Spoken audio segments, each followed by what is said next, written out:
Hi everyone, this is RP. Welcome back to my another exciting series for 15 days. This time it's all about art and craft. এই সিরিজটার নাম আমি decide করেছি যা করিব যতনে, and today is the day 1 and I'm super excited to share with you my artistry side. Jokes apart. যাই হোক, আজকে যেহেতু উল্টো রথ তাই ভাবলাম আজ থেকেই স্টার্ট করা যাক, কারণ আজকে যোগদার থেকে ভালো টপিক আর কি বা হতে পারে। যাই হোক, this is not a topic. দাদাকে প্রণাম করে আজকে কাজটা আমি স্টার্ট করছি। আর এই রথযাত্রা প্রথম কবে শুরু হয়েছিল তা সঠিকভাবে বলাটা কঠিন, তবে এই পুরীর জগন্নাথ মন্দির ও ভগবান জগন্নাথের সাথে সম্পর্কিত এটি একটি প্রাচীন উৎসব, যা কিনা উড়িষ্যার পুরীতে দ্বাদশ শতকে এই উৎসবটি শুরু হয়েছিল বলে মনে করা হয়।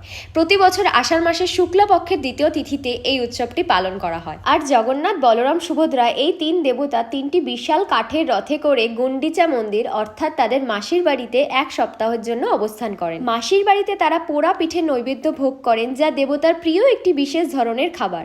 7 দিন থাকার পর দেবতারা তাদের আবাসে ফিরে আসেন আবার। আর এই প্রত্যাবর্তন যাত্রাকে বাহুড়া যাত্রা বলা হয়। এই যাত্রাকে আমরা উল্টো রথও বলে থাকি। উল্টো রথ হলো রথযাত্রা উৎসবের একটি অংশ। সোজা রথের উল্টো পথে এই যাত্রা হয়, তাই এর নাম উল্টো রথ।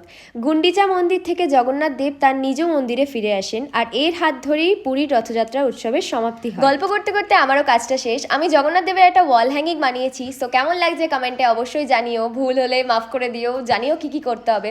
আমি জানি তিলকটা একটু বেঁকে গেছে, এছাড়া কেমন হয়েছে অবশ্যই কমেন্টে জানিও। বাই।